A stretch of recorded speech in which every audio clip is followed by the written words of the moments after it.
Ah, não tô te ouvindo. Manda junto, o pessoal tá mandando. Tá mandando. Eles estão mandando antes, aí manda junto de uma vez.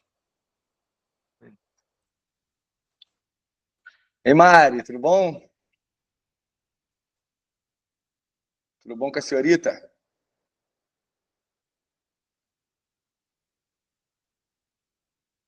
Chegando, meu povo, chegando. Boa tarde, Ana.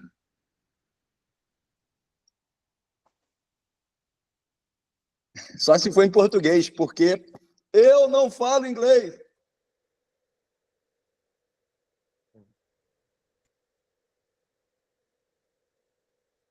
Nem eu. Você não responde as coisas que eu perguntei, tá ok?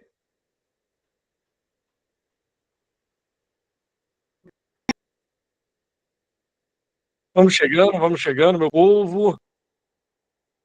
Boa tarde, boa Vamos tarde, boa querer, né? tarde. Hoje tem debate eleitoral. Hoje tá chegando, né? Agora virou moda debate, né? Todo podcast agora Tão tem um prometido, né? debatezinho. Pois é. Sim. Boa noite, Dominique. Boa tarde, Dominique. Tô acostumado tanto a dar boa noite para vocês que tô aqui com boa noite automático. Boa noite, Duda. Boa Pô, tô tarde. muito acostumado com boa noite.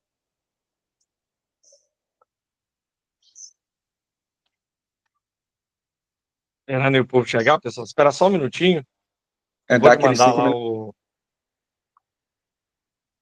o. O que eu não falo? Não tô te entendendo. Começa não, hein?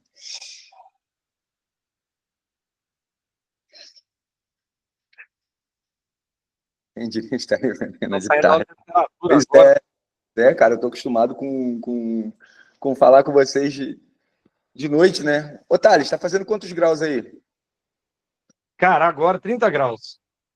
Ah, então tá Mas gostosinho. aqueles 30 seco, tá ligado? Aqueles 30 que assim, na sombra tá 25 e no Sei. sol. Pô, aqui tá 33, mas tá coisa leve hoje. Tem 2 ventiladores ligados aqui. Não tá dando para aguentar. Que é inverno, hein? Então, 33. o pessoal da noite, né? Muito engraçado. Tem a galera da Serra e o pessoal da Baixada. Aí, o pessoal, tá frio aí? Tá quente? Como é que tá? Aí na Baixada, não, tá frio pra caramba, 25 graus. Aí Graus. na Serra, 9. 9 pô, pior que isso que eu ia falar, mano. Na Serra. Boa noite, Nicole. Na Serra Boa tá noite. fazendo Boa tarde, 9, Nicole. Baixada fazendo 30. Porra, mas é cruel mesmo. Por Cara, isso, passei as férias em Teresópolis agora, essas de meio de ano, ou frio, tá? Olá, Aninha, tudo jóia? Seja bem-vinda, minha querida. Na Nova Friburgo é violento. não, Mas 9. sabe o que eu reparei na Serra? Tipo assim, de manhã, tava com sol, saí com a camisa, jaqueta no carro, falei, vai ficar tranquilo. Tava indo pro Mirante, na principal ali de Teresópolis, começou a subir, cara, uma neblina, tipo que esse filme de terror, tá ligado? Aham. Neblina, jaqueta já não deu conta. Eu vou responder, Aninha. Vou responder. E outra coisa, sua letra é legível, tá? Fique tranquila. Sua letra é. Não, na região serrana dá até um ânimo de andar, né? De fazer as coisas andando, porque é bem fresquinho. Sim, sim. Pessoal, boa tarde, vai chegando Sarinha, Manuela, saudade de vocês, como é que vocês estão? Bom, então, como é que é? Dá mais uns 2 minutinhos, ô Sim, Thales? sim, sim. Pra dar um tempo pra galera chegar, né? A outra aula já terminou, pessoal? Que às vezes está encerrando também, Já, né? já? Então, beleza. Beleza. Pô, que isso, 39? Eu quero 100. Se tiver 100, tem presente no final. Hein? Quero 100 pessoas online. Aí vai ter presentinho no final. Não é possível. Não, é mais um pouquinho, pô. Só 39 é pouco. Que isso? Na aula do Galvão tinha 100, a gente tá com inveja. Não, a gente vai A bater. história é a rainha da Oeste, gente. Não tá vendo, não. Grupo com 300 só entra 46. Média, Bora, vamos Então, querer. beleza.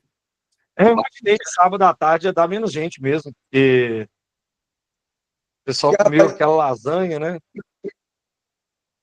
é porque é aquilo, né? Sábado à tarde, a galera costuma viver, né? Ao invés de assistir aula. Aí é meio complicado, né? Tem Não, que sair sexta à tarde. não vestibular. Não, o vestibulando não tem o direito de viver, não, tá, rapaziada? Isso aí é só para quem não é vestibulando. Vestibulando, concurseiro, você não tem que ter vida mesmo, não, tá? E sabe o que é foda, cara? Você vai, faz o vestibular, estuda pra caramba, passa, aí você escuta do veterano. A última prova fácil que você fez foi o Foi vestibular. foi do vestibular. Agora que você vai estudar. Cara, eu escutava muito isso também. O fácil como é que é? O fácil é entrar, o difícil é sair. Eu falava, caraca, mano, já foi Uhum. entrar, imagina para sair. Exatamente. Apesar de, assim, história, Na frente. né? É um curso mais difícil de entrar do que de sair.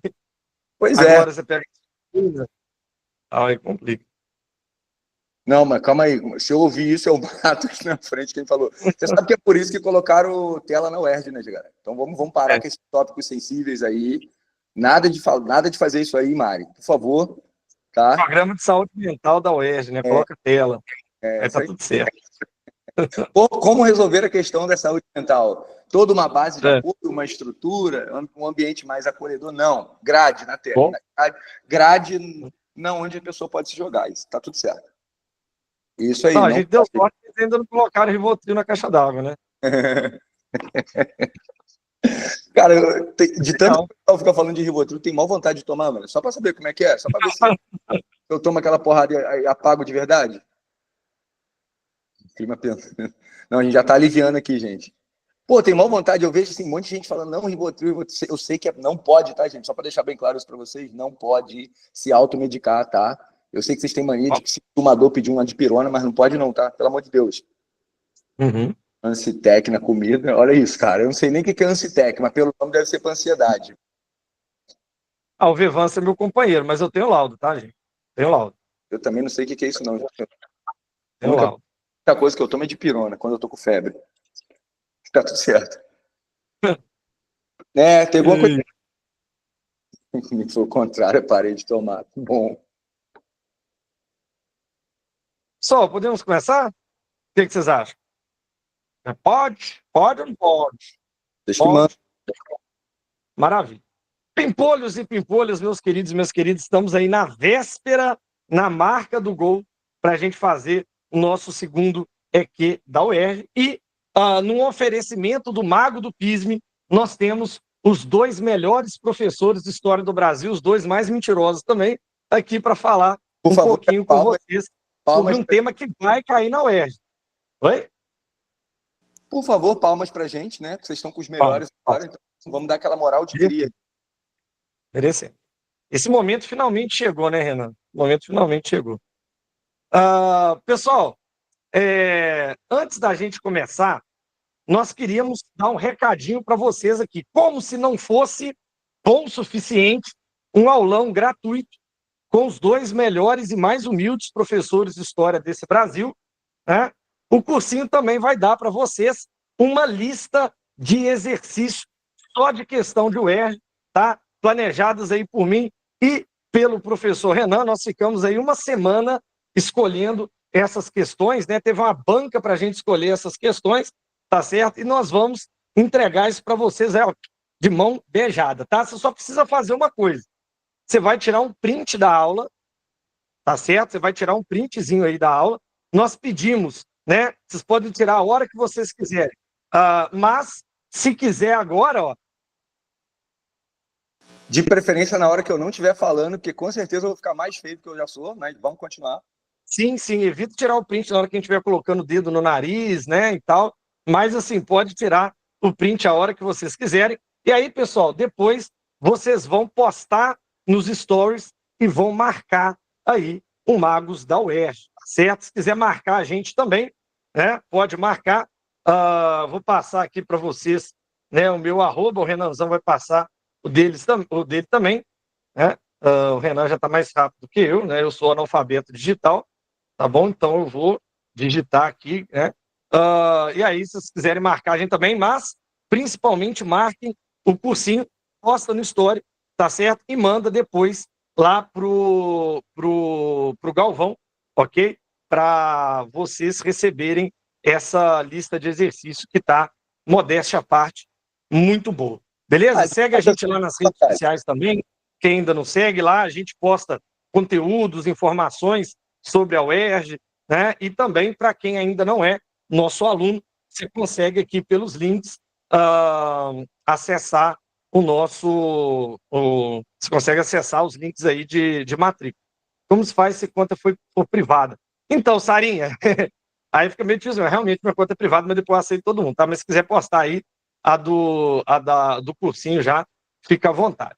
Beleza? Pessoal, quando o Galvão chamou a gente para poder fazer esse aulão, nós temos que escolher um tema do qual nós temos certeza que vai cair no segundo EQ, tá certo? E para isso nós escolhemos falar um pouquinho sobre a ditadura militar, tá certo? E os seus contextos.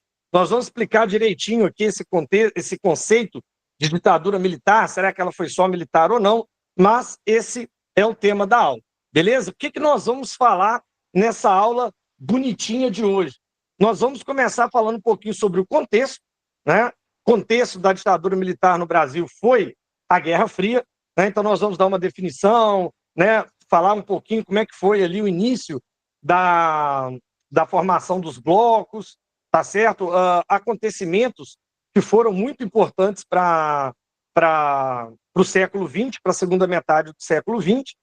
E também, galera, só lembrando aqui, Guerra Fria em si é um dos temas que mais caem na UERJ quando o assunto é história geral, tá? Então nós juntamos os dois temas que mais caem, que é Guerra Fria e ditadura militar, tá? Para você ir preparado, para você lembrar da gente na hora lá que você for fazer a prova, tá bom? E aí depois nós vamos falar de ditadura militar em si, da renúncia do Jango, do golpe, vamos falar da institucionalização da ditadura, da repressão e das distensões, tá certo? Só que antes da gente começar, eu gostaria de me apresentar para vocês que ainda não nos conhecem. O meu nome é Thales, eu sou professor do Mago do PISME e também aqui do Magos da UERJ. Eu sou formado em História pela Universidade Federal de Viçosa, fiz aí o meu mestrado na Universidade Federal de Juiz de Fora e agora eu estou enrolando para terminar o meu doutorado na UNB, tá certo? Mas o capitalismo não deixa, eu estou tentando, mas eu não estou conseguindo, né? Renanzão, se apresenta aí para a gente, para o povo conhecer o nosso grande historiador aí da Baixada. Fala com nós. Vamos ver que tá igualzinho a situação, o capitalismo ele tá apertando pro meu lado aqui também, tá? Então é a mesma coisa. Beleza? Rapaziada, meu nome é Renan, tá? Tem um ano que eu tô no curso aqui do Mago da UERJ, né? Fui selecionado por esse que tá aí me apresentando ao lado de vocês.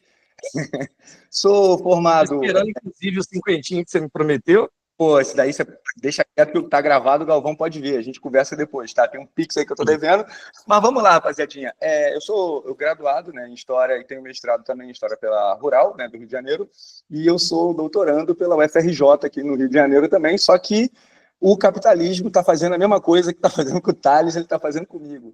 Ele tá pisando com bastante violência e não deixando a gente conseguir avançar, né, não, Thales? É verdade, não tem nada a ver com procrastinação não, tá, gente? É capitalismo. É capitalismo mesmo, mas é isso. Show de bola. Galerinha, vamos começar então falando sobre o primeiro tema da nossa aula de hoje, né? Porque é fundamental para você entender o golpe militar no Brasil, a ditadura militar no Brasil, entender o contexto, né? O cenário no qual vivia esse nosso mundo de meu Deus ali nas alturas de 1940, 1950, 1960, tá? A ditadura militar, como o Renanzão vai falar, ela teve motivos internos, né? A situação interna política no Brasil, mas também foi bastante influenciado aí pelo contexto mundial, né? Porque o nosso país não é uma ilha, então nós acabamos sendo influenciados por aquilo que acontece do lado de fora, tá? Primeiramente, galera, vamos definir o que foi Guerra Fria. A Guerra Fria foi um momento de conflito indireto, tá? Entre as duas maiores potências do mundo naquela época, que eram os Estados Unidos da América e a União das Repúblicas Socialistas Soviéticas. Esses dois monstros, esses dois gigantes, essas duas potências, foram as grandes vencedoras da Segunda Guerra Mundial, tá? E depois que terminou a Segunda Guerra Mundial, lá em 1945, né, essas duas potências começaram, então, a dividir o mundo, né, em blocos ali, com cada um buscando zonas de influência, tá certo? A União Soviética e os Estados Unidos não estavam preocupados em colonizar o mundo, né, mas sim em estender as suas zonas de influência, beleza? É importante destacar também, galera, que o conflito indireto entre Estados Unidos e União Soviética não era um conflito apenas econômico, não era um conflito apenas do capitalismo contra o socialismo. Eram dois mundos completamente distintos, tá certo? Um representando ali o mundo oriental, né, o caso da União Soviética, depois da China também, né, e os Estados Unidos representando aí o mundo ocidental, tá certo? Eram modelos políticos diferentes, eram filosofias diferentes, tá? Então é um choque de mundos, ok? Por que esse assunto é extremamente importante para a gente hoje? Porque nós estamos vivendo em um mundo no qual as tensões indiretas entre grandes potências, né, hoje, Estados Unidos ainda e China, elas estão meio que trazendo de volta um cenário parecido, não igual, tá? Mas parecido com aquele que os nossos antepassados, aí, nossos pais, nossos avós viveram durante as décadas ali de 1950, 1960, 1970 e 1980. Tem diferenças, mas também há essa grande semelhança. A UERJ, galera, é bom lembrar, né, que ela tem a prova de ciências humanas, né, onde tem ali história, mas também tem muita questão de atualidades, né? Então a prova ela gosta de brincar, né, com esses assuntos históricos e a relação que esses assuntos têm com o nosso dia a dia, beleza? Então pode ser aí que caia alguma questão trabalhando, né, esses cenários parecidos de bipolarização do mundo, né, ou de disputa de influência entre potências, tá? A Guerra Fria, galera, ela recebe esse nome por quê? Porque não houve um confronto direto entre os Estados Unidos da América e a União Soviética, beleza? E não aconteceu esse conflito por um simples motivo, tá? Porque a União Soviética e os Estados Unidos eram detentores de grandes arsenais nucleares, tá certo? Você tinha ali a doutrina, né, do Mutual Assured Destruction, ou MAD, né, que dizia o seguinte: se você me ataca, eu te ataco também, tá? Em termos mais chulos é isso. Pois é, Renan, tá vendo aí? Não é porque a guerra aconteceu no inverno. Tá? É o Google, dá que eu te dou outra, dá que eu te dou outra. Dá que eu te dou outra, pô. Companheiro, não é assim que a gente resolve nossos problemas, não. Tem que dialogar, tem que conversar na ONU. Né? Galera, e é por isso que não houve Guerra Fria na Baixada Fluminense, né? Porque ela é fria. Mas, enfim, né? Vocês entenderam, então, o conceito de Guerra Fria? Porque não houve confronto indireto, não houve confronto direto. Agora, galera, não significa também que tenha sido um momento pacífico. Pelo contrário, tá? O pau cantou, né, nos lugares aonde Estados Unidos e União Soviética disputavam zonas de influência, ok? E a gente pode ver isso hoje no mundo também, né? Guerra da Ucrânia, conflito, né, Israel-Irã. Será que isso tem a ver com disputas de influência? Será? Será? Né? Então, no sul global, a Guerra Fria foi muito quente, tá bom? Pessoal, o que nós vamos chamar mais a atenção de vocês aqui nesse momento da Guerra Fria? Primeiro, entender que é um conflito entre, né, um modelo de economia e sociedade distinto, né, o capitalismo versus socialismo, e também, galera, entender os movimentos que os países fizeram, né, de busca por zonas de influência. Então, os Estados Unidos teve a doutrina Truman, que a gente vai explicar, o plano Marshall, a OTAN, o macartismo, a caça às bruxas, e a União Soviética, por sua vez, também, tá? Teve ali o Cominform, Comecon, Pacto de Varsóvia, caçou também dissidentes, ok? Professor, eu tenho que tatuar isso no braço? Eu tenho que lembrar esses nomes todos aí? Eu tenho que adotar cachorro e colocar esses nomes para eu poder lembrar na hora da aula? Não! Tá, na hora da prova? Não, tá, pessoal? Vocês não precisam decorar esses conceitos, não, mas é bom vocês terem uma ideia sobre eles, ok? E nós vamos dar uma ênfase maior, pessoal, sobre o movimento de expansão dos Estados Unidos. Por quê? Porque vocês são comunistas. Não é isso não, pessoal. Nós vamos dar uma ênfase nos Estados Unidos porque foram os Estados Unidos que apoiaram o golpe militar aqui no Brasil. Se tivesse sido a União Soviética, a gente falava da União Soviética. Mas não foi. Beleza? Renanzão, você quer comentar alguma coisa aqui? Pô, Pode seguir. A Liga da Justiça cortou minha luz aqui rapidinho, eu caí, acabei não vendo. Essa Não, tranquilo. vai pegar quem é do Rio de Janeiro. Tô ligado, tô ligado. Não sabia nem que você podia brincar com isso aí, cara. Pessoal, daqui a pouco você escuta uma explosão e o Renan some. Mas enfim, voltando aqui. Galera, aqui está o mapinha, né, de mais ou menos como é que estava dividido o mundo naquela época, né? Ali a União Soviética e os seus proxies, né, que a gente chama, os países que eram socialistas ou estavam sob influência do socialismo soviético, né, e os países aqui que estavam sob influência dos States, tá bom? Falando rapidinho aqui, galera, sobre a expansão americana, né, o que vale a pena a gente chamar a atenção? Primeiro, doutrina Truman, tá? O Truman foi presidente dos Estados Unidos, logo ali no finalzinho da Segunda Guerra Mundial, e o Truman, galera, assim que acabou a guerra, ele virou para os Estados Unidos, né, para a nação americana e falou, o nosso maior inimigo agora não é o bigodinho, e sim o bigodão, tá? Não é mais Adolf Hitler, e sim Joseph Stalin. Então o cara vai convocar uma cruzada mundial do Ocidente capitalista contra a expansão dos soviéticos. Manda, Renanzão. E aí, galera, é sempre bom a gente lembrar o seguinte, o Thales está lembrando vocês uma parada que a partir do momento que o bigodinho deixou de ser o inimigo e o bigodão, falecido, saudade, né, se tornou, vamos dizer assim, o adversário, tem um pontinho de interseção ali que é importante vocês levarem em consideração. Gente, esse ano nós temos 80 anos de Hiroshima e Nagasaki, né? E a UERJ, ela gosta muito de trabalhar com essas questões com datas comemorativas, né? E aí é sempre bom a gente ficar ligado o seguinte, embora o tema central aqui da nossa discussão seja a Guerra Fria e a ditadura civil empresarial militar aqui no Brasil, vamos recordar que são 80 anos de Hiroshima e Nagasaki, então pode ser que isso apareça na prova, tá? Lembrando, galera, as bombas nucleares, muito mais do que dois gatilhos para acabar com o conflito, foram uma demonstração de força, já entendendo, já prevendo ali no meio das conferências de Alta e de Potsdam, que o mundo se configuraria para uma bipolaridade. Então, fica ligado nisso aí.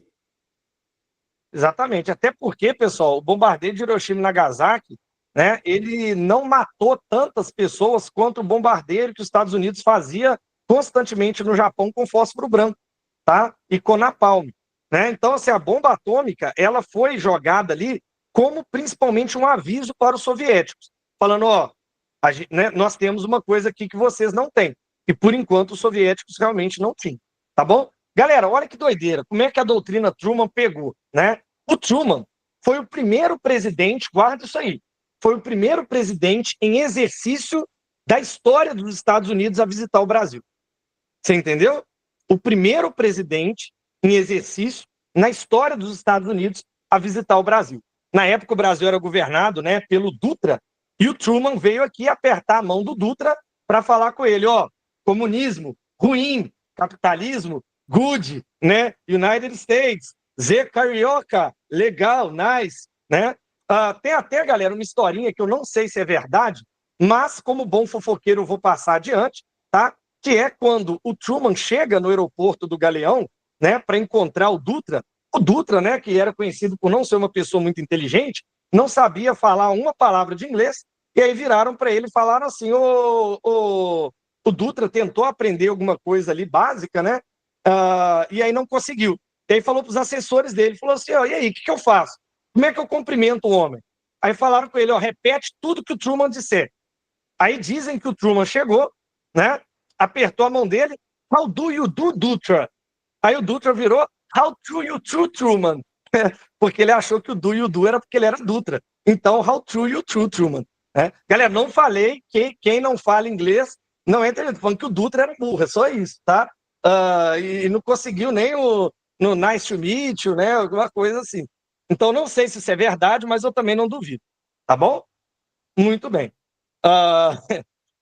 Galera, se é verdade ou não, a história é muito boa, tá? Se eu fosse vocês, eu passava adiante. Tá bom? Exatamente, presidentes que não falam inglês. Né? Ice cream dinner Cuba State in Brasil. É mais ou menos isso aí. Galera, além da doutrina Truman, Estados Unidos também teve o Plano Marshall, né? Que foi o quê? A Europa estava arregaçada pela Segunda Guerra Mundial, né? Cidades destruídas aí durante a retomada americana, né? Da parte ocidental da Europa. E aí os Estados Unidos, né? Que tinha dinheiro, vamos lembrar disso, os Estados Unidos já era a nação mais rica do mundo, tinha um PIBão, né? Chegou para as nações europeias e falou assim, ó, eu vou dar dinheiro para vocês. Vocês querem capitalismo? Quem quer dinheiro? Oi! E saiu distribuindo aviãozinho de dinheiro para todo mundo. Por quê, galera? O Truman sabia, né, que quanto mais dependentes economicamente as nações europeias fossem dos Estados Unidos, melhor.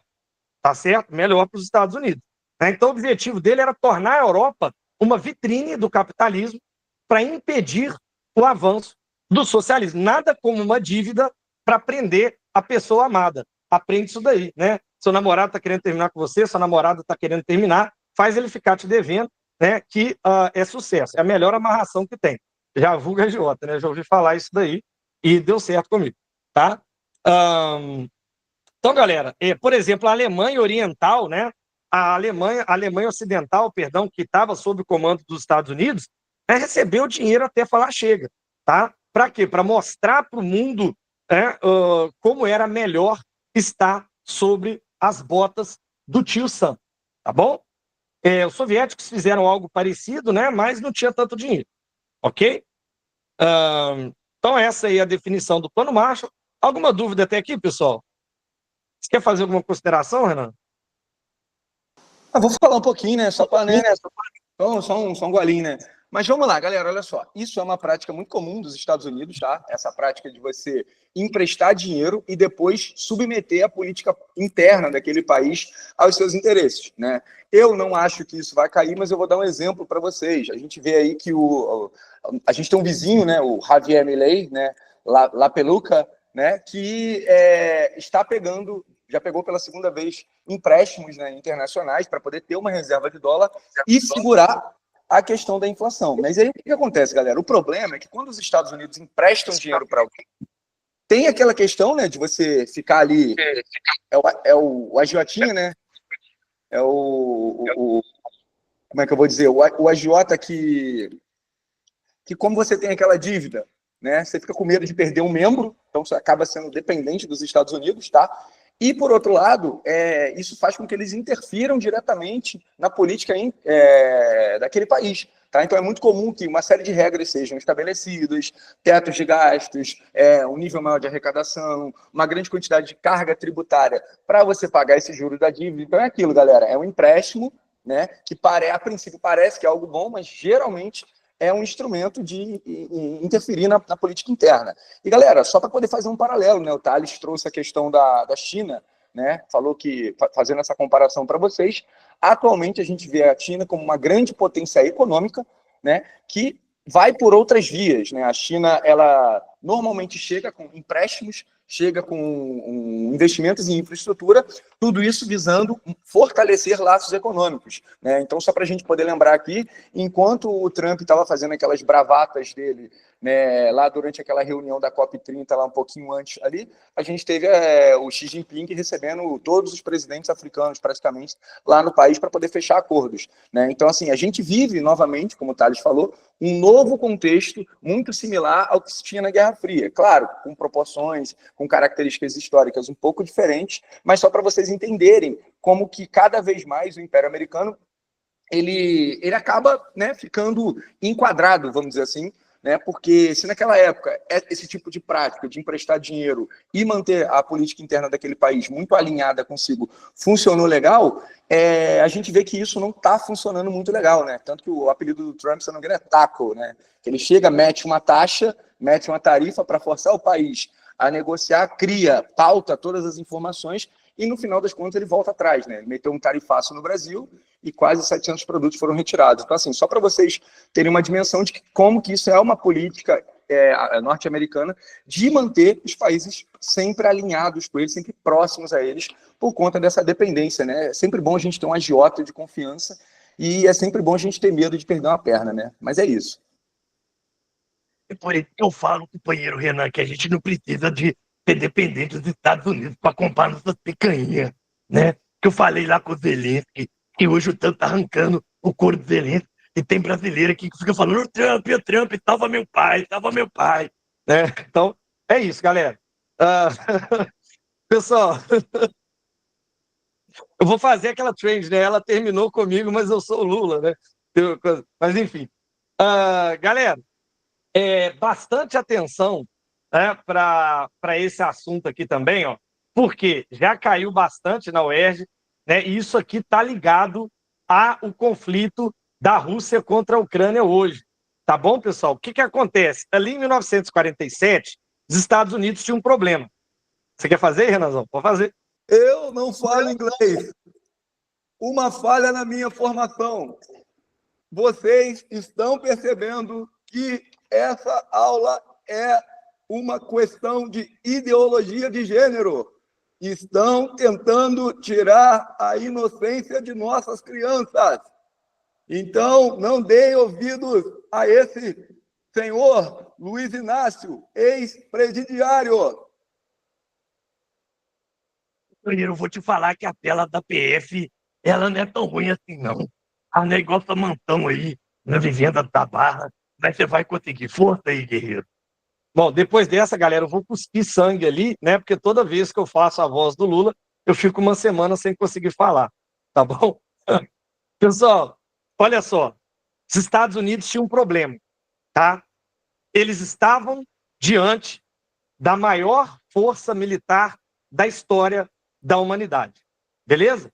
Em termos quantitativos, não estou falando de economia, não estou falando de qualidade, tá? Mas em termos quantitativos, o Exército Vermelho da União Soviética era a maior força que o mundo já viu, beleza? Só para vocês terem uma ideia, galera, no final da Segunda Guerra Mundial, se vocês pegassem todos os tanques que os Estados Unidos, a Inglaterra e a França tinham e juntassem, os soviéticos superavam os americanos e os aliados numa escala de 5-1. Winston Churchill, o primeiro-ministro da Inglaterra, ele fez um cálculo e ele disse que se o Stalin quisesse, ele conseguiria marchar de Berlim a Paris em um mês, de Paris a Lisboa em mais um mês, tá certo? Então, os Estados Unidos sabiam que a União Soviética não iria atacar diretamente os Estados Unidos porque eles tinham armas nucleares, tá certo? Mas eles podiam atacar algum aliado dos Estados Unidos, eles poderiam avançar sobre zonas de influência dos Estados Unidos. Então, meio que para proteger os seus aliados e para fazer frente ao Exército Vermelho, os Estados Unidos criam, em 1949, a Organização do Tratado do Atlântico Norte, que era uma aliança militar defensiva contra o Exército Vermelho, contra os soviéticos. Beleza? E aí, pessoal, esse tema é hoje fundamental porque depois da Guerra Fria, a OTAN não acabou. Pelo contrário, a OTAN se expandiu, sendo essa, segundo palavras do Putin, a principal causa para a invasão americana, para a invasão russa da Ucrânia. Beleza? A Rússia não quer aceitar outros países ali da sua vizinhança aderindo à OTAN, porque, galera, a razão de ser da OTAN não existe mais, ou pelo menos não existia mais, que era o poder soviético, tá?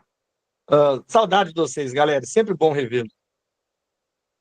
Pessoal, olha só, outro tema importantíssimo aqui sobre a Guerra Fria e que hoje nos Estados Unidos está sendo muito retomado, o pessoal tem falado disso bastante lá, é o macartismo, tá? Os Estados Unidos, galera, começou a passar ali, depois da Segunda Guerra Mundial, por um movimento interno de anticomunismo ferrenho, tá? A maior parte dessas teorias conspiracionistas, né, que a galera vê comunista debaixo da cama, esses comunistas que comem criancinha, pô. Vamos fuzilar a petralhada! Vamos fuzilar a petralhada! Já começou você a falar mal dos Estados Unidos. É o nosso grande parceiro. Por que você não fala dos gulags, do Stalin, do Holodomor? Por que você só quer falar mal dos Estados Unidos? Galera, essa pergunta do Bolsonaro aí é muito boa, tá? Por que a gente está falando só dos Estados Unidos, né? E não falando da União Soviética? Porque quem apoiou o golpe aqui no Brasil foi os Estados Unidos. É simples assim. Se fosse a União Soviética, a gente falava, beleza? Então, Bolsonaro, é isso, tá certo? Então, galera, olha só. Lá nos Estados Unidos começou esse anticomunismo ferrenho, ok? O período da chamada caça às bruxas, quando o governo americano empreendeu uma guerra cultural e política contra todo mundo que era suspeito de comunismo, tá certo? Esse camarada aqui, né, o Joseph McCarthy, era um deputado americano, lembro se ele era deputado ou senador, tá certo?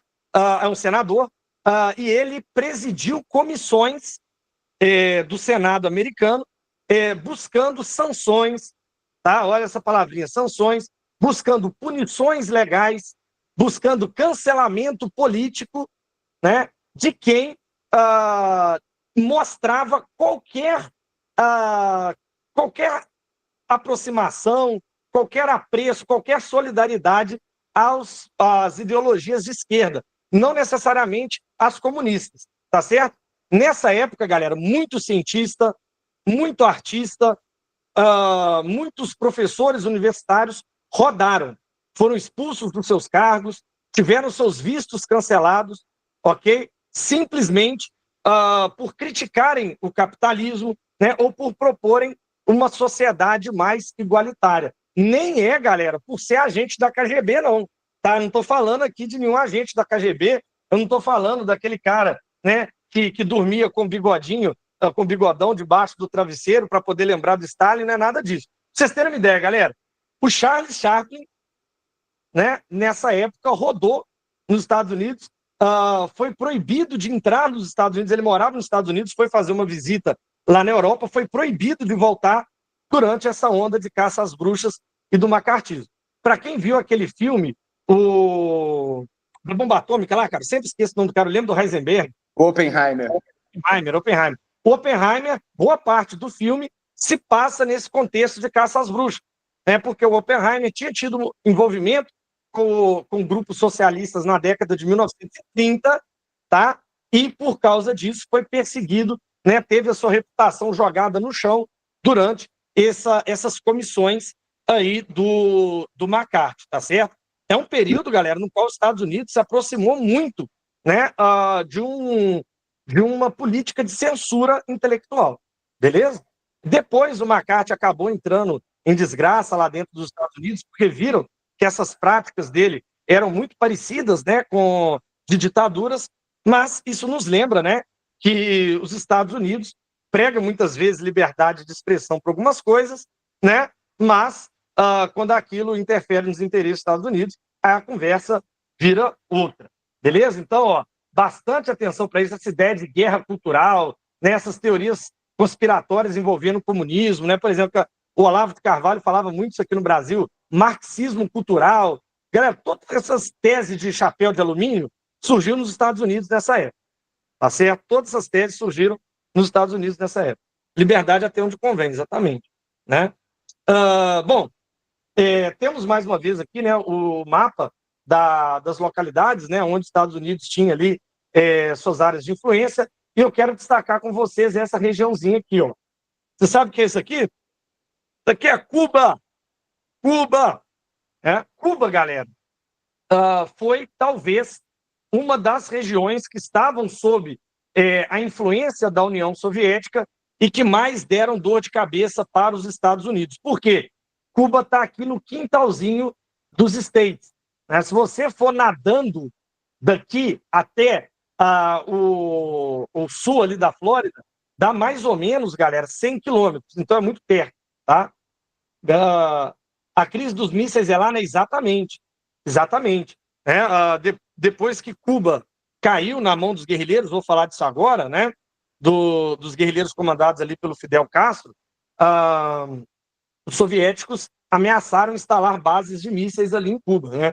Então, assim, Cuba, galera, era vista pelos Estados Unidos como um local onde a União Soviética poderia utilizar para realizar ataques ao continente americano, tá bom? Mísseis instalados em Cuba poderiam atingir até mesmo Washington. Olha que doideira. Galera, assim, eu acho muito louco os Estados Unidos terem, entre aspas, permitido, né, que vingasse um regime assim ali em Cuba, né? Lógico que eles não permitiram, tinham pressões internacionais ali em torno, né, pressão principalmente da União Soviética, mas os Estados Unidos aprenderam a lição, né? Nenhum país da América poderia cair novamente sob o controle, né, ou sob a influência dos soviéticos. Deixa eu só dar um detalhe para vocês. Esse cara aqui, Fidel Castro, né, o irmão dele, Raul Castro, e o médico, né, Ernesto Guevara, mais conhecido aí como Ernesto Che Guevara, eles comandaram um movimento de guerrilha, né, ali em Cuba, que toma o poder a partir de 1959. Quando os guerrilheiros cubanos tomam o poder, depondo da ditadura do Fulgêncio Batista, esse movimento não tinha caráter explicitamente comunista. Vocês me escutaram? Você olha aqui para o Fidel, vê essa barbinha, né? Aí você fala, pô, isso aqui é comunista, tá? Mas, galera, quando a guerrilha tomou o poder em Cuba, a principal intenção dela era reforçar o nacionalismo cubano, porque Cuba era quase uma colônia dos Estados Unidos. Sabe Las Vegas, né? Onde coisas acontecem ali que não pode acontecer em lugar nenhum dos Estados Unidos, mas acontece em Las Vegas? Cassino, prostituição e tal. Então, isso estava tudo em Cuba. Foi só com a Revolução Cubana que esses cassinos, né, e tal, foram lá para os Estados Unidos. Antes, Cuba era o playground dos Estados Unidos. Né? Os americanos iam passar férias em Cuba. Cuba não consertava a geladeira. Quando a geladeira dava problema em Cuba, ela era mandada para a Flórida, nos Estados Unidos, para poder ser consertada. Então, visando diminuir essa dependência com os Estados Unidos, os guerrilheiros tomaram o poder, né, ali em Cuba e implementaram, a princípio, um governo de orientação nacionalista e anti-imperialista. Tem uma matéria, galera, da CNBC dos Estados Unidos, que foi feita ali logo após a tomada de Havana por parte dos guerrilheiros. E aí você vê o repórter empolgado com o que estava acontecendo. O repórter entrevistando a galera e mostrando os crucifixos no peito dos soldados revolucionários cubanos, falando, são bons cristãos que estão lutando contra uma ditadura. Só que, na medida que esse governo de caráter nacionalista, de caráter anti-imperialista, começa a se consolidar em Cuba, né, os Estados Unidos vão começar a ver os seus interesses empresariais ameaçados e vão começar a fazer sanção contra Cuba. Isso acaba, galera, jogando Cuba no colo da União Soviética. Tá? Então, assim, foi a indisposição dos Estados Unidos em relação às políticas nacionalistas de Cuba que fez os cubanos se aproximarem dos soviéticos. Tá? Mas a revolução, no princípio, apesar da orientação marxista de seus principais líderes, não tinha isso como uma agenda oficial. Tá? Isso acabou se tornando aí meio que uma opção para sobreviver ali embaixo dos Estados Unidos. Beleza? Até hoje, eles não podem comercializar direito. Exatamente. Cuba, galera, passa por problemas econômicos seríssimos. Né? No Brasil, graças a Deus, não tem isso, mas a luz lá cai direto, né, Renan? A luz lá em Cuba cai direto, porque no Brasil isso não acontece, porque o Brasil é capitalista. Thundercats são foda, mano. Os Thundercats só cortam por aqui. Mas aí tem uma curiosidade também, né? Cuba tava, assim, é uma questão temporal também, né? Não muito a ver, mas tendo a ver uma fofoca. Por muito pouco tempo, caso a União Soviética tivesse durado mais alguns tempos, era muito provável que Cuba teria uma autossuficiência energética através de energia nuclear, né? Mas aí aconteceu de ter toda aquela virada lá nos anos 80, o que acabou prejudicando a situação do país. Então, Cuba é um país pobre, tá? É um país embargado, tem uma série de problemas para poder comercializar, e aí levantando o que o Bernardo está falando. Vamos lembrar, galera, que o sistema interbancário de transação internacional ele é controlado pelos Estados Unidos, né? O sistema SWIFT, né? Mas não é a Taylor, né? Que até esses dias mesmo eu não sabia quem era. Mas qual que é o ponto? O ponto é que Cuba é sancionada, tem muita dificuldade para poder atrair dólares e com isso tem dificuldade de fazer comércio com outros países, né? Tem dificuldade de, vamos dizer assim, se colocar no comércio internacional. E como o Thales mesmo falou, tipo, cara, dava problema na geladeira, os caras tinham que mandar para os Estados Unidos para poder resolver. Então isso acabou não desenvolvendo, vamos dizer assim, as técnicas e a tecnologia produtiva no país, o que deixou o país na situação que está. Tá? Então é sempre bom, é importante a gente levar em consideração o contexto histórico, né, de formação do país e tudo aquilo que...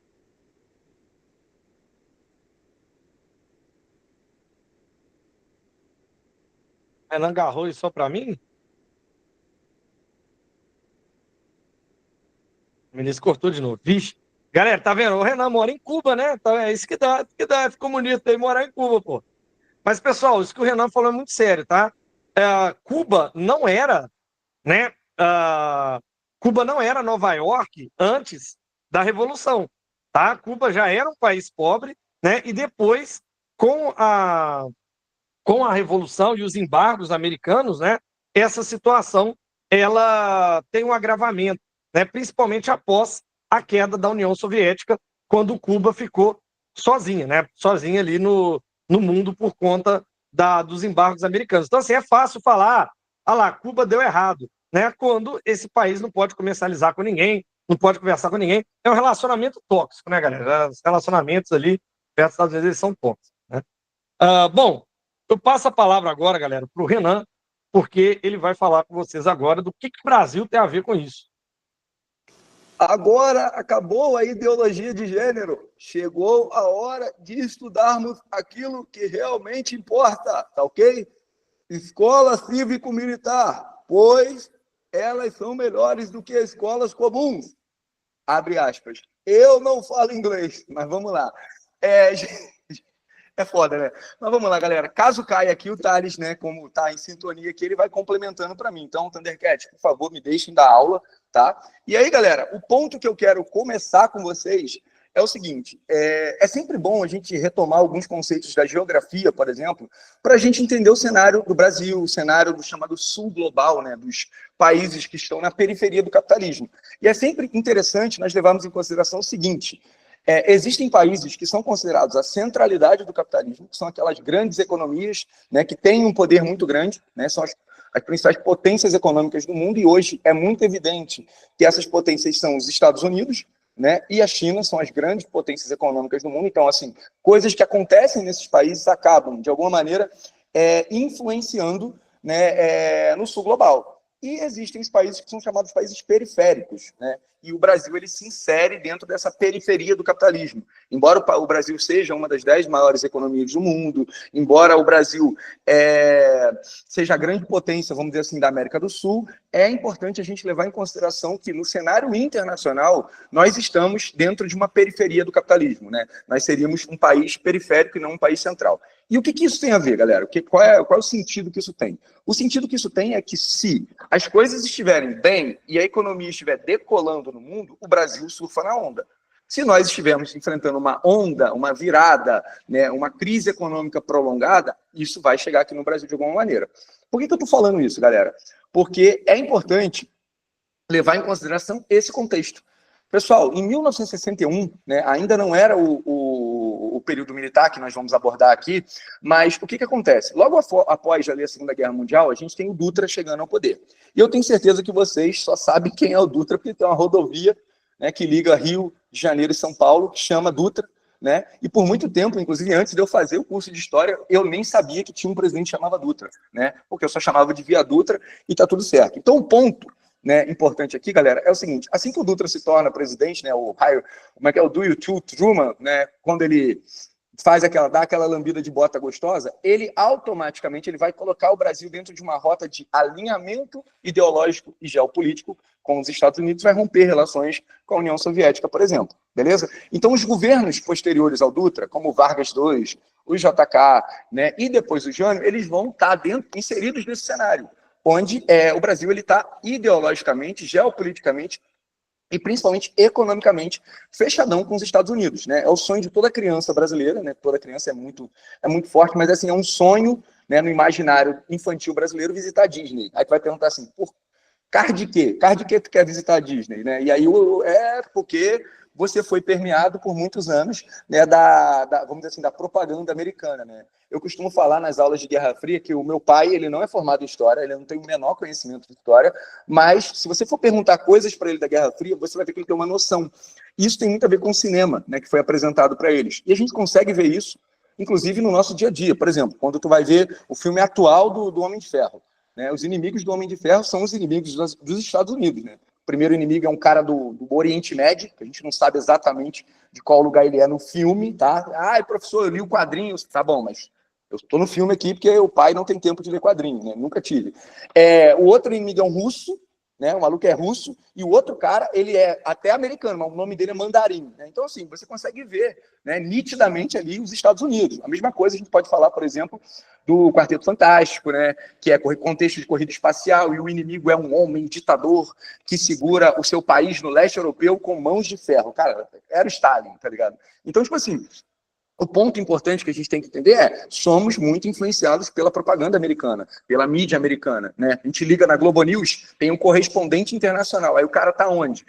Sei lá, em Doha, no Catar, em Tóquio? Não, ele tá em Nova York. Né? Então, toda a nossa mídia, todos os nossos canais culturais, as redes sociais que a gente utiliza, as marcas que a gente gosta, tudo isso é permeado por muita influência americana que começa no contexto ali do pós-Segunda Guerra Mundial e da Guerra Fria. Beleza, galera? Então, dito isso, aonde eu quero chegar com vocês? O ponto que eu quero chegar com vocês é que quando a gente tem o governo Jânio, e normalmente eu debocho bastante do Jânio, né? Porque eu acho ele uma figura, assim, comédia, né? Tá ligado? Como é que o cara chega proibindo o jogo do bicho, mano? Calma aí. Pô, devagarinho, jogo do bicho. Jogo do bicho não, biquíni. Eu até não tenho direito de falar porra nenhuma não, tá ligado? Eu acho que, né, não cabe a mim falar, mas, pô, o jogo do bicho é sacanagem. Lança perfume, pô, e aí? Vai se divertir de que jeito? Batendo para o ímpar, né? Fica complicado. E aí, qual que é o ponto? O Jânio, ele tentou adotar, galera, uma política internacional, né? Pois é, né? Aí já é demais. Pô, lança perfume, mas sacanagem. Mas o que acontece, galera? O Jânio, ele tentou adotar uma política internacional independente. Esse é o ponto. Não é que o Jânio era burro, não é que o Jânio era um idiota. Ele tentou, dentro daquele cenário de Guerra Fria, ter uma política internacional independente. E aí, qual é o ponto? Naquela época, tu votava para o candidato à presidência e para o vice, né? E o vice que ganhou naquela época foi o João Goulart, que era, vamos dizer assim, um cara mais progressista, um cara mais à esquerda dentro do debate. O Jânio manda ele para a China, né, para negociar alguns acordos, retomar ações diplomáticas com a China, beleza? E, ao mesmo tempo, o Jânio chama o Che, né, como disse a Tawane aí, né, o camarada Che, para vir aqui no Brasil e condecora ele com uma medalha. Galera, essa condecoração, ela tem a ver muito com tentar agradar setores da esquerda aqui no Brasil. Tá? Então, o Jânio, ele quis ter vamos dizer assim, uma política internacional mais autônoma. Qual é o grande problema? Ele acabou ficando isolado, não tendo, vamos dizer assim, uma aproximação muito legal com o Congresso, ficando cada vez mais distante, mais isolado, muito similar com o que aconteceu com a Dilma, né, antes do vampiro, né, chegar no poder lá. E aí o que vai acontecer, galera? O Jânio vai renunciar na expectativa de que a população se mobilizasse e trouxesse ele de volta. O problema é que isso não vai acontecer. E aí quem vai assumir vai ser o João Goulart, tá? E aí qual é o ponto, galera? Aqui, o João Goulart, ele era um candidato mais progressista, tá? Ele era um candidato, vamos dizer assim, em termos para ficar mais fácil a gente entender, ele estava mais à esquerda dentro do cenário político internacional. E, galera, tinha acontecido a Revolução Cubana. Então os americanos meio que viraram o foco e falaram assim, qual foi, mano? O que está acontecendo ali no meu quintal? Calma aí, como diz o Marco Rubio, temos que recuperar o nosso quintal. Viu, Lula? Fica na sua, beleza? Então, pessoal, o ponto É que o que Olha, deixa eu falar um negócio pra você. Eu não sou Você comunista, não não. tem direito de falar Nunca agora. no meu governo, Não tem nunca na direito. história desse país, Ô, os Bonner, olha banqueiros ganharam isso. tanto dinheiro. Nunca os Ô, banqueiros Bonner, gastaram dinheiro. você Esses tá vendo? banqueiros vão Ô, comer Rubio, criar você e é o povo tem que bandido. comer Você picanha. é bandido. Tá ok? Você foi preso. Teve que comer na latinha que te entregaram na Polícia Federal. Porra, eu Cadê o ganhou e Erge para você... trazer a sede, né? Não tá ali. Faltou o Bonner, né? Mas vamos lá, galera. E o ponto aqui é o seguinte, do nada começa o caos. E o ponto é o seguinte, galera, tentaram enfraquecer o governo do Jango, né, com a tentativa de estabelecer um parlamentarismo. Houve, por um tempo, né, esse parlamentarismo, até que tivesse um plebiscito, né, e durante essa votação popular, essa consulta popular, a gente teve um... Eu não estou preso, calma aí, eu estou preso, olha só, calma aí. Eu estou preso com essa mulher. Vê se isso é prisão. Estou em prisão domiciliar com essa pessoa. E, lembrando, sou imbrochável. Cara, perdi a linha agora, mais uma vez, né, para variar. Mas, galera, qual que é o ponto? Houve uma votação popular, né, e no meio dessa votação popular, né, esse plebiscito, ficou definido que seria o presidencialismo. E aí, pessoal, o grande ponto aqui é que o Jânio, ele era um grande defensor, o João Goulart, ele era um grande defensor das chamadas reformas de base, né? Ele queria fazer uma grande alteração, né, na estrutura do Brasil. E dentro dessas reformas de base, eu sempre gosto de lembrar o seguinte, pessoal, a reforma agrária, ela não é muito bem vista no nosso país. Embora ela esteja prevista em Constituição, embora ela seja uma luta constante de movimentos sociais do campo, a reforma agrária, ela é entendida no imaginário brasileiro como tomar terra de trabalhador e entregar para vagabundo, tá ok? Esse é o ponto. Tá? Então, pegou muito mal essa questão dentro do cenário interno brasileiro, essa defesa do Jango, né, das reformas de base. Né? E aí, o episódio fatídico para ele foi um comício que ele faz na Central do Brasil. Né? Durante esse comício, ele reafirma as reformas de base, defende todas elas, e a partir daí, né, nós temos a intensificação de movimentos que já aconteciam, né, que vão culminar com o golpe. E aí, galera, pode passar aí para mim, Thales, por favor? E aí, tô lendo aqui no chat, eu tenho que cumprir, né? Eu tenho que cumprir. Galera, olha só, vou reafirmar a aposta que eu fiz, tá? Fiz uma aposta com a galera do primeiro equipe. Se não cair ditadura civil empresarial militar, tá? A galera tá ligada, a galera do primeiro equipe tá ligado, né? Tá ligado, tá? Na aposta que eu fiz aí, e vamos deixar baixo, beleza? O Thales não é bobo, não vai deixar o dele na reta. Então, pessoal, o ponto aqui que eu quero que vocês entendam é: qual foi o cenário que preparou para o golpe? O cenário que preparou para o golpe foi a influência externa, né? Como vocês podem ver aí na própria imagem que eu deixei para vocês, havia uma mobilização interna muito grande no Brasil, temendo que o Brasil se tornasse Cuba, né? Igual hoje a gente vê uma atualização disso, né? 6 meses o Brasil se tornará Venezuela, né? E, sei lá, já tem quase 6 anos e isso ainda não aconteceu. Mas naquela época, esse era o pânico moral espalhado, tá? Somado a isso, galera, a gente teve vários setores da sociedade civil, tá? Como, por exemplo, a Ordem dos Advogados do Brasil, né? A gente teve movimentos da igreja com a Marcha da Família com Deus pela Liberdade. Nós tivemos grupos empresariais, né, que apoiaram. E aí, pessoal, isso eu quero frisar aqui com vocês. Por quê? Porque nós estamos vivendo aí, ao longo desse ano, alguns temas que são relevantes. Né? Já falei várias vezes com vocês durante a aula sobre a questão da escala 6x1, né? O ataque à CLT, que eu acho que é um tema relevante que vocês precisam levar.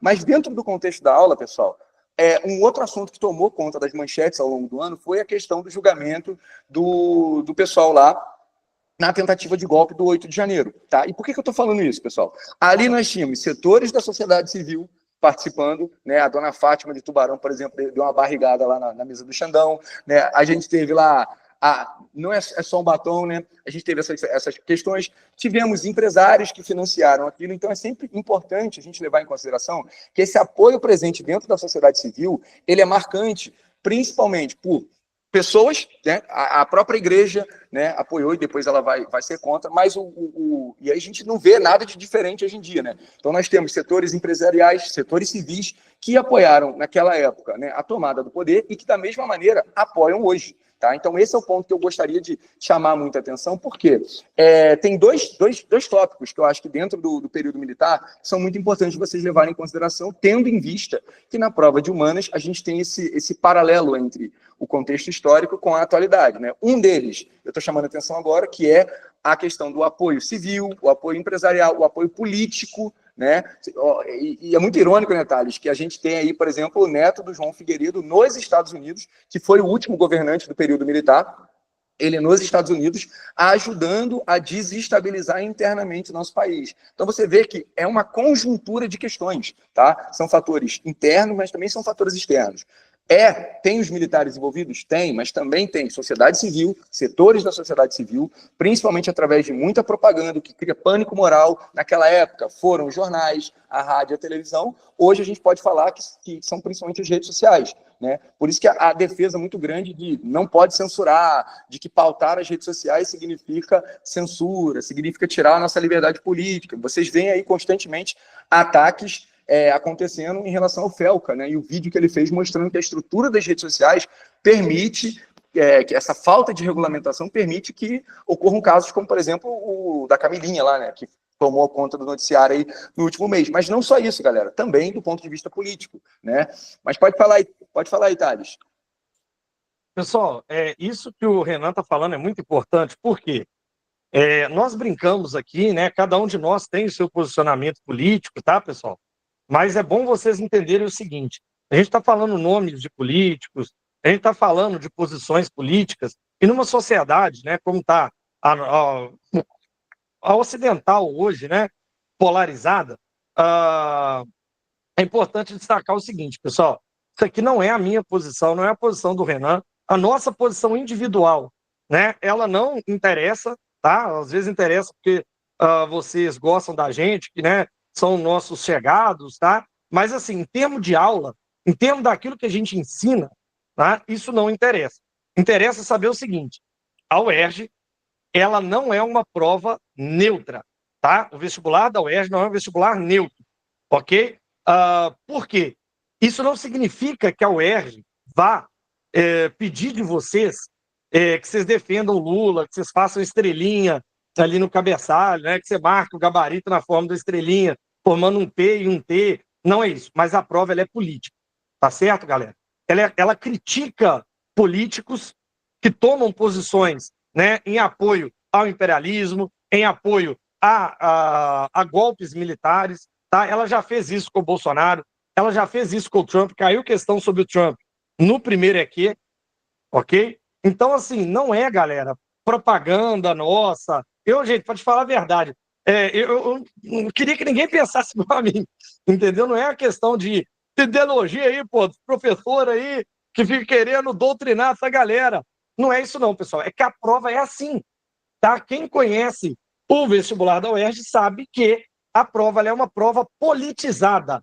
Ela não é político-partidária, não pode, mas ela é politizada, tá? E outra coisa, galera, se você acha que falar de ditadura militar, falar de golpe, né, defender que nós temos que punir quem atenta contra a democracia é ser de esquerda, galera, me desculpa, mas vocês estão errados, tá? E isso pode afetar vocês na hora da prova. Isso não é pauta de esquerda, isso é pauta democrática. A UERJ é uma universidade que está inserida dentro do Estado Democrático de Direito, então ela tem obrigação de defender o Estado Democrático de Direito. O sistema educacional público no Brasil é assim e sempre deve ser assim, ok? Então, isso que a gente está falando aqui, apesar das brincadeiras e tal, não é uma fala política, não é uma propaganda político-partidária, tá? E sim, a gente está tentando passar para vocês uma consciência crítica que é muito importante ter para você que vai fazer uma prova de humanas, né? Lá na UERJ ou no PISM, seja qual vestibular, menos o da Amanda.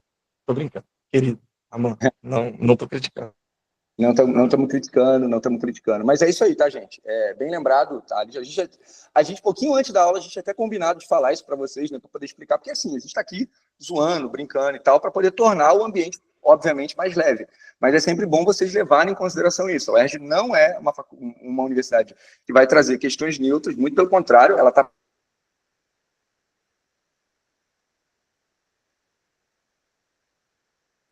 Tá vendo? É só começar a falar dele que as coisas acontecem ali.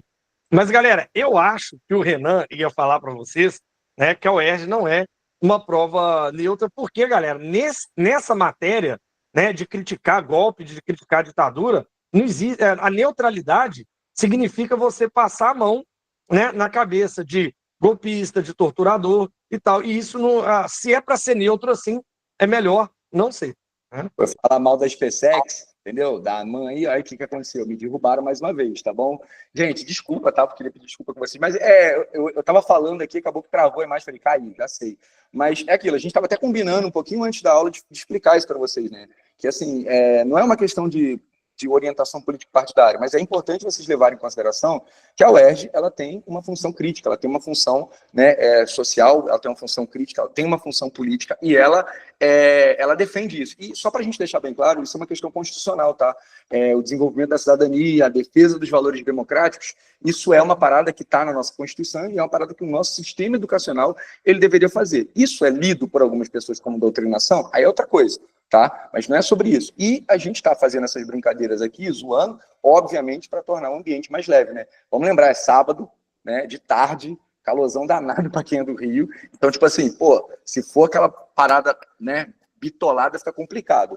Ok? Então, obrigado, Thales, por você ter complementado aí e principalmente por ter assumido a condução aí quando eu sofri uma censura do Xandão Lulismo, tá? Mas vamos voltar. Então, galera, o ponto é esse, tá? O golpe civil, empresarial, militar, ele está inserido dentro de um contexto externo, tá? Dentro de um contexto global de Guerra Fria, onde Cuba havia feito a sua revolução e se aproximado da União Soviética, e aqui no Brasil você tinha algumas características que poderiam ser lidas ou entendidas, né, como se fosse uma aproximação com o regime socialista. E aí, por conta disso, os Estados Unidos entenderam, como o Thales mesmo falou, que não dava para perder mais uma área de influência. E, galera, para pensar, o Brasil é um país extremamente importante, é o maior país da América do Sul, um país rico em recursos, não dava para perder isso dentro daquele contexto de Guerra Fria, beleza? Passa para mim, Thales, por favor.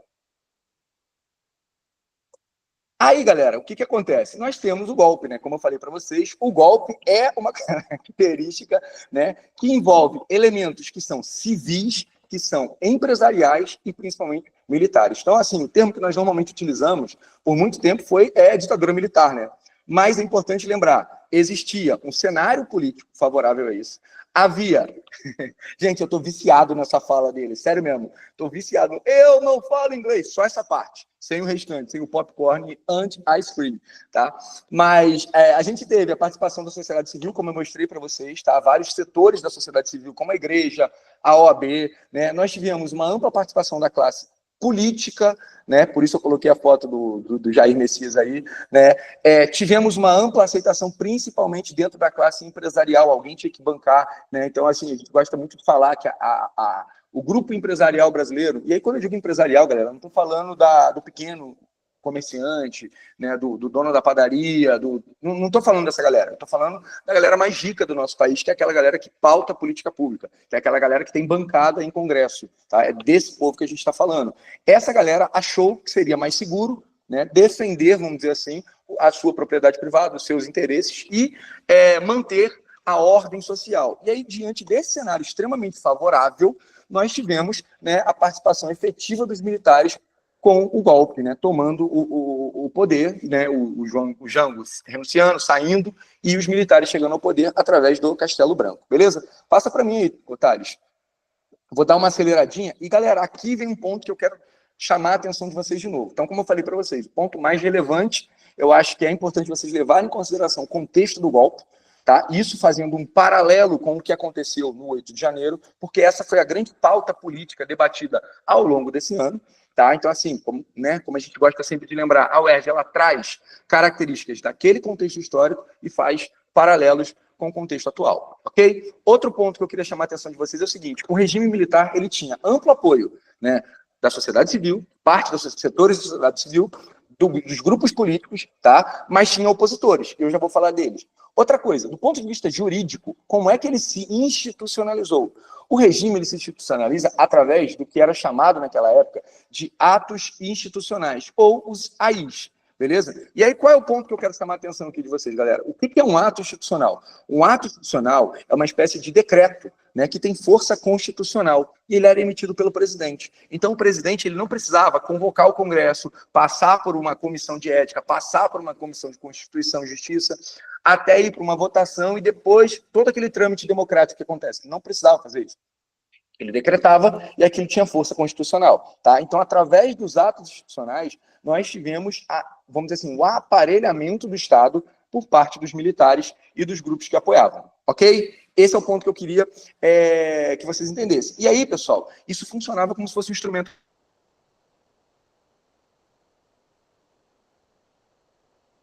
Galera, eu acho que o Renan quis dizer que isso funcionava como se fosse um instrumento legal, tá certo? Por quê, pessoal? A gente sabe que... Ai, pode voltar, Renan. Valeu, Thales, valeu. Gente, tá muito ruim aqui. A internet aqui tá bem complicada aqui no Nova Iguaçu, mas vamos lá. Vou pedir perdão para vocês mais uma vez. Mas, assim, é muito comum, né, que a gente pense assim, então eu tenho que saber qual é qual. Não é necessário que vocês saibam quais são todos os atos institucionais, o que ele disse e tudo mais.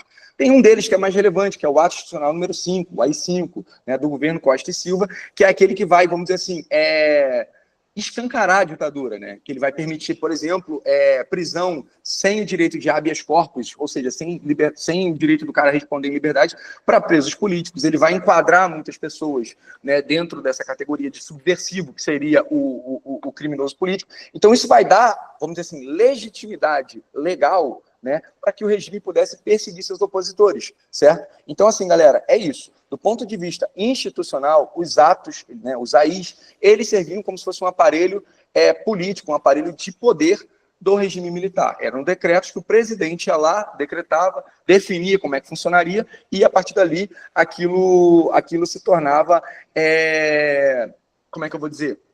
Aquilo se tornava tinha valor constitucional, beleza? Galera, vamos lá, deixa eu só responder aqui para poder continuar, e agora que eu estou vendo, Thales, que a gente está com pouquinho tempo, né, vai até 3h50, mas vamos lá, professor, pode falar do AI-2, 60 anos dele? Então, vamos lá, vamos falar um pouquinho, né, do AI-2. O AI-2, ele foi importante porque ele deu uma cara de democracia, tá? Como assim uma cara de democracia? É muito comum a gente falar, por exemplo, que em regimes ditatoriais, a gente tem um único partido que governa, né? É muito normal. Vou dar um exemplo para vocês. Provavelmente já devem ter ouvido várias vezes que na China há uma ditadura porque tem um partido comunista que manda em tudo e pronto. Tá? Primeiro que isso não é verdade, tem outros partidos, mas todos são submetidos ao Partido Comunista. Tá? E segundo que ter mais de um partido não significa necessariamente que a gente tem democracia. Mas isso é uma ideia que está no nosso imaginário. O AI-2, ele tem algumas características, certo? Entre essas características, a gente tem, por exemplo, o fortalecimento do poder executivo, no caso do presidente, eleições indiretas, mas principalmente a ideia de que havia uma democracia, né? Você tinha dois partidos, o Partido Sim e o Partido Sim Senhor, né? O Arena e o MDB, que eram partidos assim, para dar uma aparência, uma roupagem de que era uma democracia. É tipo o que acontece nos Estados Unidos, né? Nós temos dois países dois partidos que podem disputar as eleições, e na prática, galera, um partido que tem um posicionamento mais conservador e um partido que tem um posicionamento mais liberal, mais progressista. Mas na prática é a mesma coisa, tá? Vocês já devem ter visto várias vezes aqueles memes, né? Que é assim, partido republicano, aí um monte de bomba caindo. Aí partido, qual que é o nome? Democrata, aí são as bombas, porém com algumas pautas progressistas, como, por exemplo, Black Lives Matter, tá? Mas, voltando aqui ao ponto, o ato institucional número 5, ele é relevante porque ele, de fato, escancara o período militar. Thales, passa aí para mim, só para poder continuar aqui com a galera. Só um detalhe rapidão, Renan. É que esses atos institucionais, galera, como, por exemplo, o 5, né, que foi o pior deles, que estabelecia legalmente algumas restrições a liberdades, né, ainda assim, esses atos não legalizaram, por exemplo, prisões ilegais, tá? E principalmente tortura e execução, ok? Apesar da gente saber que o Estado fez isso, né? Então, olha só, a tortura e execução que foram feitas por aparelhos de Estado durante a ditadura sempre foram feitas de forma ilegal, ok? Então, assim, até para o padrão da ditadura, né, essas ações eram consideradas ilegais, beleza? Por isso que era para ter acontecido a punição exemplar desses agentes. Boa, boa, boa. E aí, galera, só para a gente falar, o período militar eu costumo dividir ele em 3 partes, né, para a gente entender. Então, a gente tem assim, os primeiros 4, 5 anos de institucionalização, né, a gente tem o golpe, e depois o período de institucionalização, né, onde nós vamos ter os atos institucionais funcionando como aparelho jurídico, né, o cercamento e o aparelhamento do governo por parte dos governantes, tá? Depois nós vamos ter, a partir do AI-5, né, até 74, mais ou menos, o período mais repressivo da ditadura. E é esse período que normalmente costuma aparecer, tá? Então esse período é muito importante a gente levar em consideração, porque é o chamado período dos anos de chumbo, né, que é quando o regime ele dá um endurecimento, tá? E aí acontece isso que o Thales estava falando, né? Embora já acontecesse antes, esse tipo de prática ele se intensifica ainda mais durante esse chamado período dos anos de chumbo, porque basicamente você tinha alguns órgãos de Estado que tinham como função, né, perseguir, encontrar determinados grupos que eram considerados subversivos, opositores e tudo mais, e essa galera desaparecia, e lembrando, tudo isso era ilegal, nada disso era legal, né? A legalidade ela era sobre você prender e manter aquela pessoa presa e não deixar ele responder em liberdade, mas o restante que acontecia, a tortura, né, o sumiço, nada disso era legal, tá? E isso vai ter um tópico no finalzinho que eu vou querer falar a respeito. E aí o que acontece, galera? Durante os anos de chumbo, nós temos o período mais repressivo, né, da ditadura. Porém, ao mesmo tempo, nós estávamos vivendo uma conjuntura internacional de desenvolvimento econômico, né? Então, nós tínhamos a Alemanha economicamente voando, o Japão no processo de reconstrução, né? O Plano Marshall fazendo seus efeitos, e isso fez com que o Brasil surfasse nessa onda. E aí, do ponto de vista econômico, nós tivemos uma série de empréstimos internacionais, né? E aí, aquilo que o Thales falou, né? O agiota emprestou, né? Que a gente conversou lá, o agiota emprestou, tu vai se manter alinhado. Então, durante esse período, embora fosse período de maior repressão, período de maior perseguição de opositores, período mais duro do regime militar, nós vivemos o chamado milagre econômico brasileiro, né? Foi um período onde o Brasil crescia economicamente, o PIB brasileiro ele crescia economicamente com uma série de problemas, tá, gente? Baseado principalmente na concentração de renda, né? Sem resolver problemas de desigualdade social, com o salário crescendo abaixo da inflação e principalmente assentado em empréstimos internacionais, tá? E isso aí, o Brasil ganha a Copa do Mundo nessa época, então a gente vai ter, ao mesmo tempo, um processo massivo de propaganda. Então eu costumo brincar, né, da seguinte maneira, em 1970, no auge do período militar, a preocupação maior era, será que a gente vai ganhar a Copa do Mundo? Será que dá pra gente ganhar a Copa do Mundo? E eu não estou nem dizendo aqui que o brasileiro é idiota, não, galera, não é isso, é o que era apresentado para o brasileiro naquela época, tá? Então é muito importante a gente levar isso em consideração, ok? Somado a isso, a gente tem a intensificação do aparelho repressor, e aí, galera, no final dos anos 70, no finalzinho da primeira parte dos anos 70, ali em 73, a gente vai ter um conflito, né, a Guerra do Yom Kippur, que vai acontecer lá no Oriente Médio. Essa Guerra do Yom Kippur vai fazer com que os países produtores de petróleo, eles deem um boicote no valor no mercado internacional. Então, a gente vai ter uma quase que quadruplicação do preço do barril do petróleo no mercado internacional. E isso vai gerar uma crise global, né, que vai impactar aqui no Brasil. E aí, ao impactar aqui no Brasil, a gente vai ter vamos dizer assim, o esfarelamento do chamado milagre econômico. Por quê? Taxas de juros vão subir, né, pelo mundo, e o empréstimo, a dívida que o Brasil tinha, ela vai se ampliar. Só que somada a essa dívida que vai se ampliar, a gente não vai ter um grande nível de exportação. Então, a gente não vai ter uma entrada de capitais suficiente para poder pagar essa dívida que não era em real. E aí, qual é o ponto? O Brasil começa vamos dizer assim, o efeito do milagre econômico começa a ruir, né? E aí a gente tem, vamos dizer assim, uma leve abertura do regime a partir do governo do presidente Geisel. Galera, só um detalhe, o filme Ainda Estou Aqui, que eu queria chamar a atenção de vocês aqui, ele se passa, né, em 1970, né, e a gente tem o desaparecimento do Rubens Paiva, né, baseado no desaparecimento do Rubens Paiva, que é no auge do período militar, tá? E é desse período que a gente está falando aqui, é no auge dos anos de chumbo, lá nos anos 70, tá? Durante o governo Médici, perfeito, tá? Então era esse tipo de repressão que nós tínhamos naquela época, tá? Havia repressões diferentes em vários setores diferentes, como eu falei para vocês, a população mais pobre sofria de outras maneiras, mas opositores políticos era aquilo ali que acontecia. Dá tempo de terminar, pessoal? Dá tempo de terminar, né, Thales? Dá tempo da gente terminar, né? Sim, sim. Renan, também eu acho o seguinte, cara, o objetivo do aulão, galera, era expor para vocês também, né, o que era mais importante e deixar aquele gostinho de Quero Mais, para quem ainda não é parte dessa família, fazer a matrícula ainda que dá tempo, né, para as discursivas, né? É isso, né, galera? Então, vamos falar mais um pouquinho aqui, assim, rapidamente aqui, para poder não tomar muito tempo de vocês, não atrasar vocês, e a gente conclui. Galera, é importante entender o seguinte, durante esse período, embora você tivesse todos esses tipos de repressão e tudo mais, claro que não, pô, calma aí.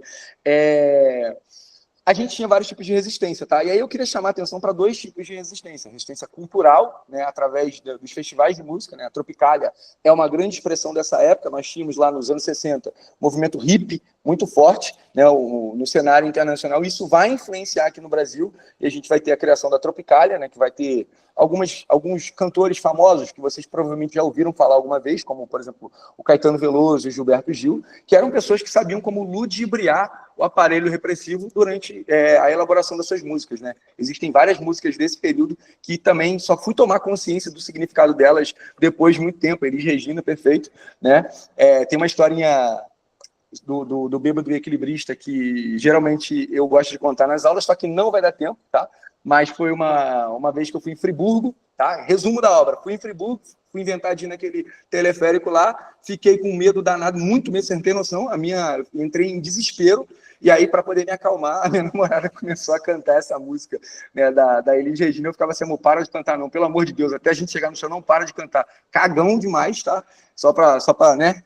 Mas vamos lá. Além disso, galera, além da resistência cultural, né, através da Tropicália, da música, do teatro, do cinema novo, nós também tivemos a Guerrilha do Araguaia, né, que foi uma espécie de resistência militar, um conflito que aconteceu naquele período, tá, que vai durar entre 67 e 74, então vai pegar praticamente todos os anos de chumbo, tá, e que tiveram algumas lideranças famosas, como, por exemplo, Marighella. Pode passar aí, Thales, só para a gente poder concluir. E aí, pessoal, aqui está um último ponto que eu queria chamar a atenção de vocês, né? Então, assim, só para a gente fazer a amarração final aqui.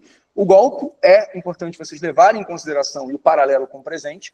Uma outra coisa que é importante vocês levarem em consideração é o contexto do filme, né, dos anos de chumbo, a utilização dos atos institucionais como aparelho repressor do período militar e, principalmente, como aparelho institucional do período, que vai dar caráter de legalidade para as ações que o regime vai tomar. E aí, lembrando, o paralelo com o filme, ainda estou aqui, né, porque ganhou o Oscar, ficou muito em alta aí, eu não duvido que isso apareça, né, para vocês. E, por fim, galera, a gente tem o período de distensão política, né, que é quando o regime está esgotado e a Guerra Fria já se encaminha para uma fase final e não havia mais a necessidade de se manter, né, o regime militar aqui no Brasil. E aí começa uma pressão muito grande, né, vários setores da sociedade civil vão começar a se posicionar contra, né, o João Figueiredo vai ser o presidente que vai promover esse processo lento, seguro, né, de transição, e aí a partir de 79 a gente tem a lei da anistia. Né? O que foi a lei da anistia? Todos aqueles que eram presos políticos, né, pessoas exiladas e tudo mais, seriam perdoadas. Só que qual é o problema, galera? Tem uma pegadinha aí, que aí eu quero chamar a atenção mais uma vez para 2025. Qual que é a pegadinha? Não só os considerados criminosos políticos tiveram a anistia, como também os militares que cometeram crime durante o período, eles também foram anistiados, tá, galera? Então, aí é que está a grande pegadinha que eu quero chamar a atenção para vocês. Qual é o grande problema, pessoal? A anistia e o anistiamento, vamos dizer assim, dessa galera que cometeu excessos, que cometeu crime durante o período militar, não contribuiu, primeiro, para a construção de uma memória, né, sobre isso aqui no Brasil, ao longo da história do Brasil, e principalmente, galera, não mostrou que há uma punição para aqueles que atentam contra, principalmente o Estado democrático de direito, mas que cometem crimes e excessos durante um regime de exceção. Isso contribuiu para que a gente tivesse uma nova tentativa de golpe. Tá? Então, o Brasil ele é marcado por uma tradição, se a gente voltar mais no tempo, a gente vai encontrar isso várias vezes ao longo da história do Brasil, de golpes atrás de golpes. Por quê? Porque nunca, quando a sociedade civil retoma o poder, aquela galera que cometeu aquele excesso, que participou, que promoveu aquele golpe, ela é punida. Tá? Então, isso cria, vamos dizer assim, dentro dessas camadas mais altas da sociedade, um sentimento de impunidade, né? Um sentimento de que, beleza, dá para fazer, vamos lá e vamos tentar de novo. Né? E aí uma grande questão que tem se discutido ultimamente, isso aí, nunca houve não tem uma consequência. Né? Como não tem uma consequência, não se cria, primeiro, uma memória e, segundo, um sentimento de que, peraí, se a gente tentar isso aqui de novo, pode ser que nós sejamos punidos, né? O Brasil, ele tem como característica essa impunidade para quem atenta contra o Estado Democrático de Direito, beleza? Thales, quer falar alguma coisa? Quer deixar a galera fazer uma questão? Ah, cara, acho que não vai dar tempo não, porque tem aula agora, né? Aí é só encerrar aqui mesmo. E, pessoal, quem gostou, quem já é de casa, né, garante aí a sua matrícula para a segunda fase, né? E quem não é, você não vai perder essa oportunidade. Renanzão, só falar rapidinho aí para a gente, né, um pouquinho do nosso histórico. Peraí, vamos lá, galera. Vamos lá, galera. Então, primeiramente, queria agradecer vocês. Muito obrigado por vocês terem participado da nossa aula hoje. Segundo, para quem ficou até o final, tem um presentinho aí, pode clicar no Drive. Não é um problema, tá? É uma listinha com bastante exercício sobre o período militar, tá? Para poder ajudar vocês nessa reta final aí, para quem tiver com tempo. E mais do que isso, galera, vamos, para quem... a gente tem um grande histórico de aprovações, né, na UERJ, né? Vocês podem reparar aí, existe um grande número de alunos aprovados, né?